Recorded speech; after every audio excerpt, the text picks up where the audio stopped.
we are extremely happy and we feel very blessed to have you here with us today. May I now request you, ma'am, to address the gathering? Thank you for inviting me here.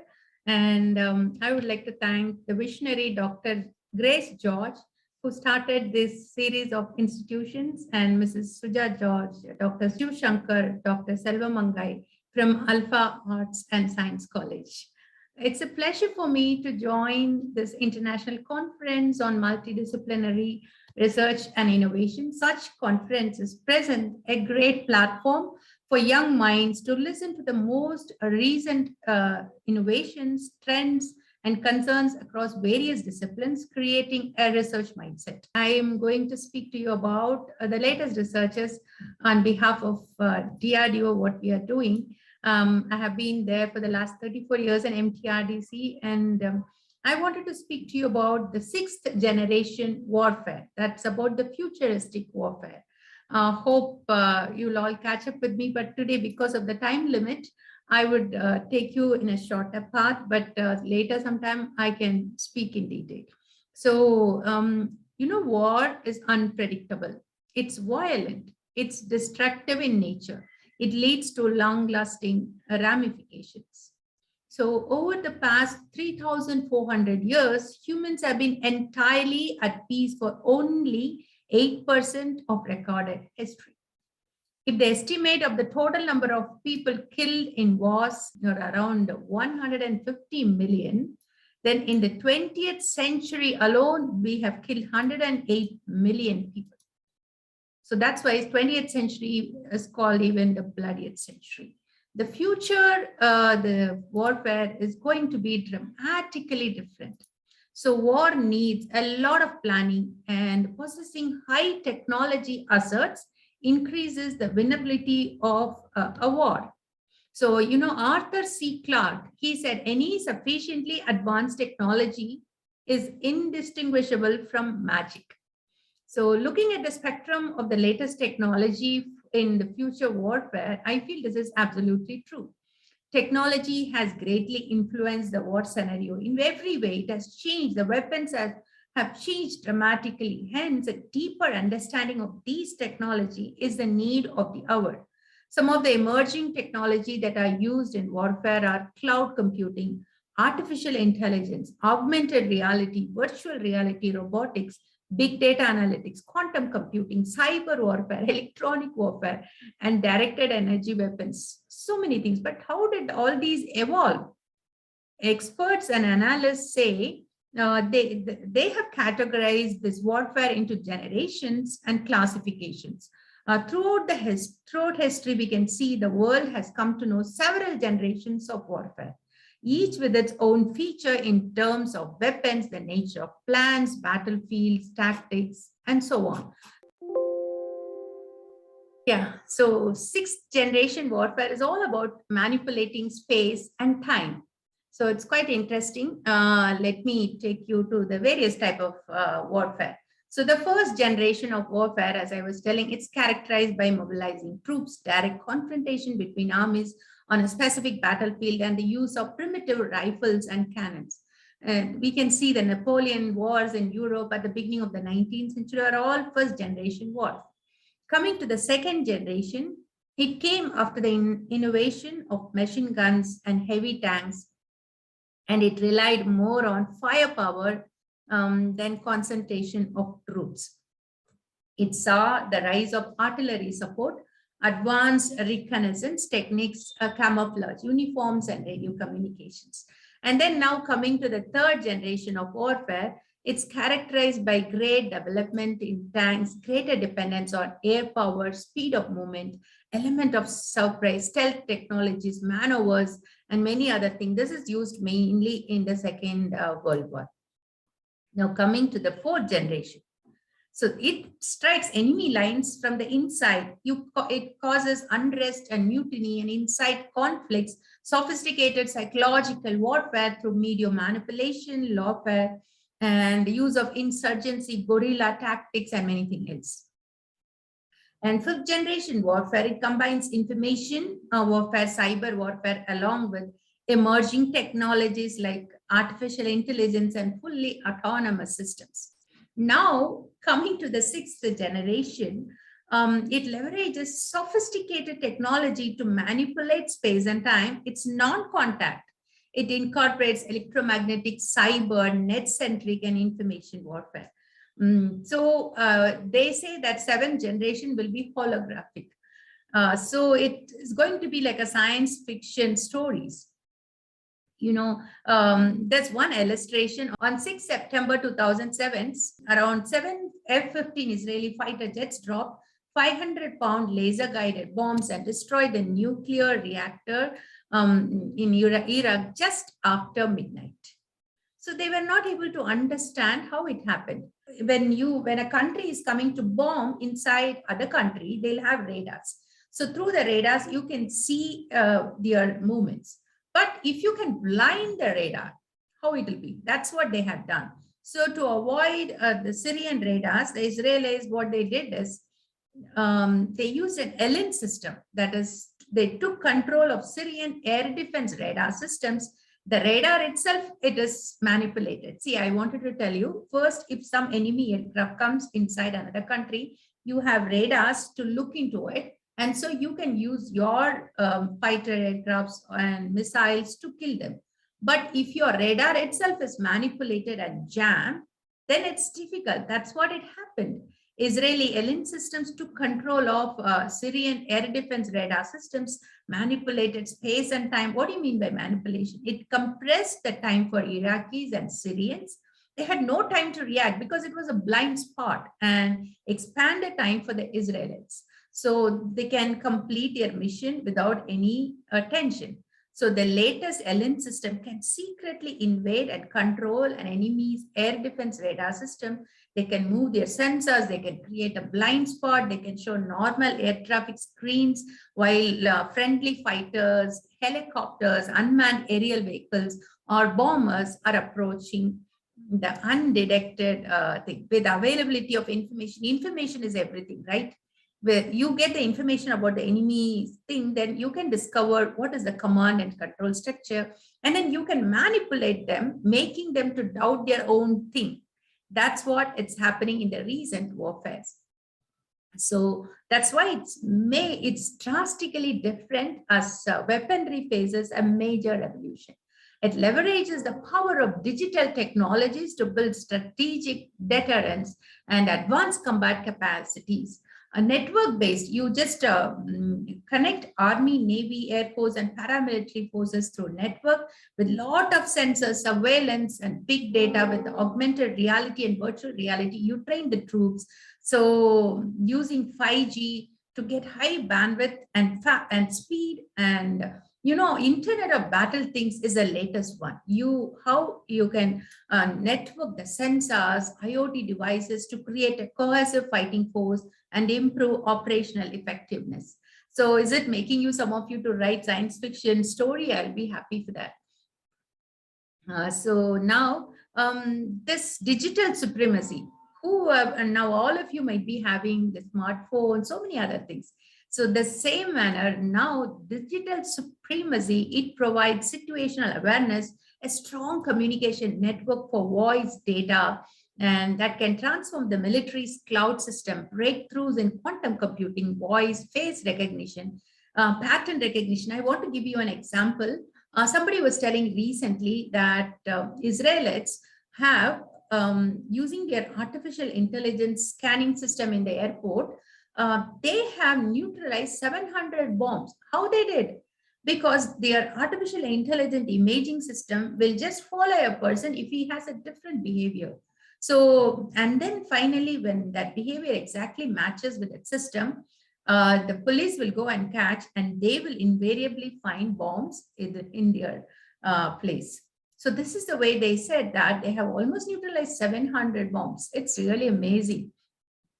Simulation that are heavily dependent on artificial intelligence is going to be the basis for future warfare. It is going to face three major changes: the miniaturizations of processors, improving processing power, the spread of mobile and connected devices, getting a lot of information, and the new use of new algorithms like machine learning, deep learning, neural networks, and others. Putin in 2017 said the nation that becomes the leader in artificial intelligence will be the ruler of the nation. So if you're interested in computer and artificial intelligence, hold on to it. It's going to be the future. The non-contact warfare means it's like energy weapons. Using laser, you create weapons, and using high-power microwaves. So when an enemy drone comes into your place for reconnaissance or looking at you can shoot. No need to use a gun. You can just send a high-power microwave, and it just disables all the electronics of the drone, and just the drone falls down. So we have demonstrated, and this is amazing. Laser weapon can be installed in unmanned aerial vehicles, and it can destroy enemy missiles while they are still on their launch pads or shortly after launch.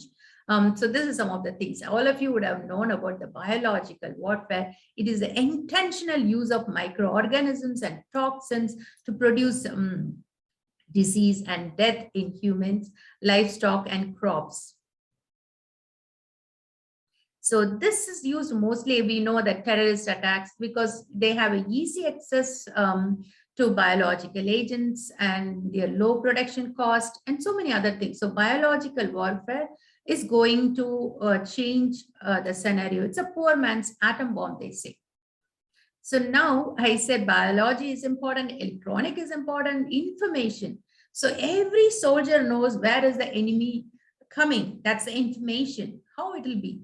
So you equip your soldier with the great information. Yesterday, we all heard about the horrible accident of the helicopter of our chief defense officer. So it's really pathetic. Our soldiers and our defense officers are giving their life for the nation.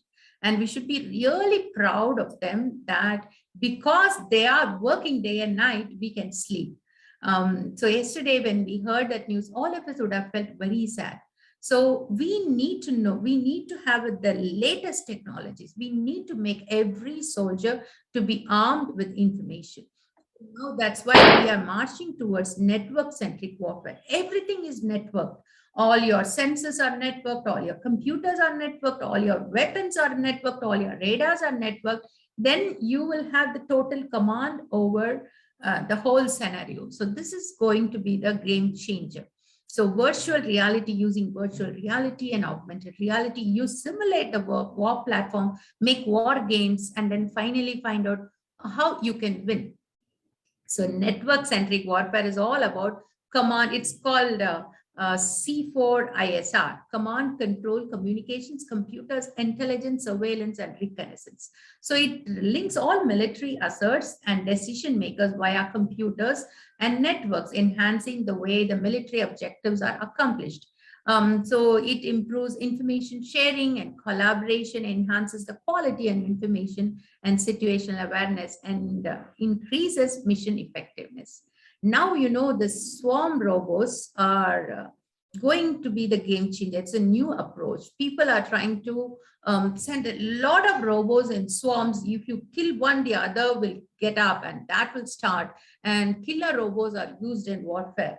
It consists of mostly simple robots, but they are working together in their collective behavior. They don't work as one robot. They have, if one robot is killed or something, the other robot exactly occupies that place. So this interaction with the environment makes them more powerful. So using artificial intelligence as well as biological studies, how the ants go, how the insects go, the swarm behaviors are changing the scenario. And internal security, India stands tall as one of the few nations having indigenous technological supremacy. Today, India is one of the few countries with its own fourth-generation combat aircraft to have developed its own main battle tank, its own submarine, its own ballistic missile defense program, an airborne early warning and control system, and among the handful countries along with Russia to have its own supersonic missile. All these and many more visionary research by the DRDO getting translated into world-class products for the Indian Defence Services. Tejas, India's light combat aircraft, is the smallest and lightest multi-role supersonic fighter aircraft of its class. Tejas is the pride of the country and a step towards Make in India initiative. Airborne Early Warning and Control System, AEW&C. An eye in the sky is a potent force multiplier, providing surveillance, tracking, identification and classification of the airborne sea surface targets. Rustam 2, the multi-mission medium-altitude long-endurance UAV, carry out the intelligence, surveillance and reconnaissance ISR roles for the armed forces. The aerostat system Nakshatra has proved to be an excellent platform for surveillance and communication for a variety of civil and military applications. Netra is a man-portable lightweight aerial vehicle used for surveillance and reconnaissance operations, aerial radiological surveillance of nuclear contaminated areas. IR flares developed for different military applications like tracking path of missile, training the air crew and decoying the attacking heat-seeking missile. Astra, the beyond visual range air-to-air missile, can intercept aerial targets at a long range. Akash is the medium-range surface-to-air missile system with the capability to engage a wide variety of aerial threats up to a maximum range of 25 kilometers and up to an altitude of 20 kilometers. LRSAM, to galvanize the air defense capabilities of the country. DRDO collaborated with Israel to develop the long-range surface-to-air missile LRSAM for the Indian Navy and medium-range surface-to-air missile MRSAM for the Indian Air Force. BrahMos, a collaborative effort between India and Russia, is the only supersonic cruise missile in the world today with a flight range of 290 kilometers. Pinaka Mark II, the multi-barrel rocket system, is equipped with navigation, guidance and control kit and transformed to a guided weapon with a range of 75 kilometers. ATAGS, with advanced features in terms of high mobility, quick deployability, automatic command and control system with night firing capability in direct fire mode. WAP is a multi-utility wheeled armored platform with modular design.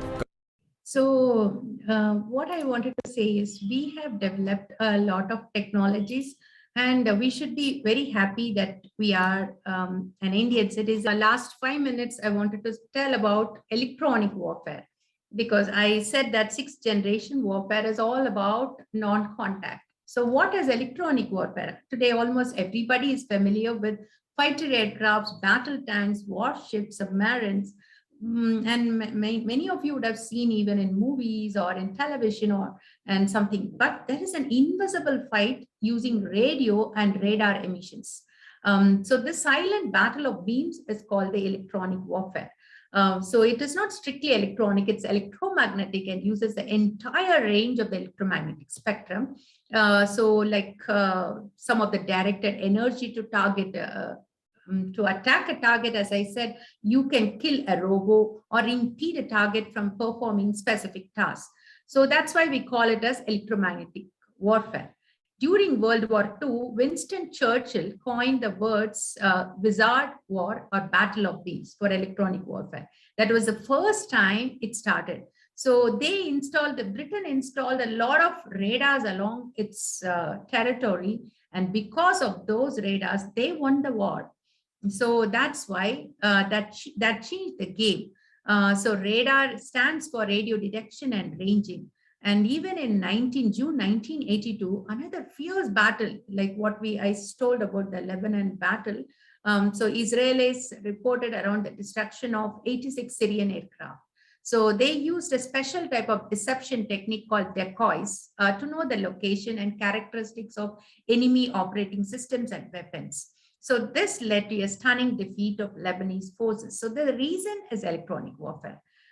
So these battles have proved beyond any shadow that the future battles will depend much less on the quantity of the aircrafts or warships or tanks, but more on their quality. That includes new developments in the field of technologies like antennas, transmitters, and many other technologies. So we have to win the war means we need to have the latest technology.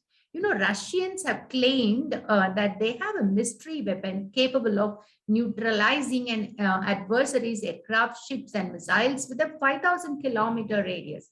So their warplane had tested the electronic jamming device on a US warship that is called the destroyer Donald Cook in the Black Sea. During that incident, a Russian Su-24 bust the Donald Duck within 300 meters for some 90 minutes. So electronic warfare today is an utterly deadly battlefield where victory or defeat may come in a matter of seconds, even microseconds. Many technological developments have come about as a result of military needs. So I just would like to finish by telling that people might get scared what will happen in the future warfare. But I wanted to just give you a verse: if God is for us, who can be against us? So when we go in the right path, everything will, we will win the war, or we'll win our life. Even sometimes we get problems in our life. At that time, we may wonder, what will we do? How so many things in front of us. I can do anything in the Lord that strengthens me. Those sort of verses helped me a lot when I went through a period of depression. And I met Jesus in a deathbed and ventilator, and I changed my life. Then I understood that a path of excellence is given by God. So I encourage each and every one of you, every student here, to tread the path of excellence, because we have a God of excellence. Thank you so much. One cannot but be awed by such a great talk. Thank you, madam, for your very enlightening and informative talk on future warfare. Your enthusiasm in delivering the talk is extremely infectious. We have been enthused greatly by your speech. Your reference to practical scenarios from Israeli and other war situations, as well as the recent incident of yesterday, helped us relate better to what you shared. May I state, without intending to flatter, you remind me of the great leader who inspired the youth of India a couple of decades ago, Dr. APJ Abdul Kalam, in whose own field you work currently. Thank you once again, madam. We are indeed, as the entire body of Alpha Arts and Science College and all the delegates, we feel greatly privileged to have had the opportunity to listen to your highly motivating and informative talk.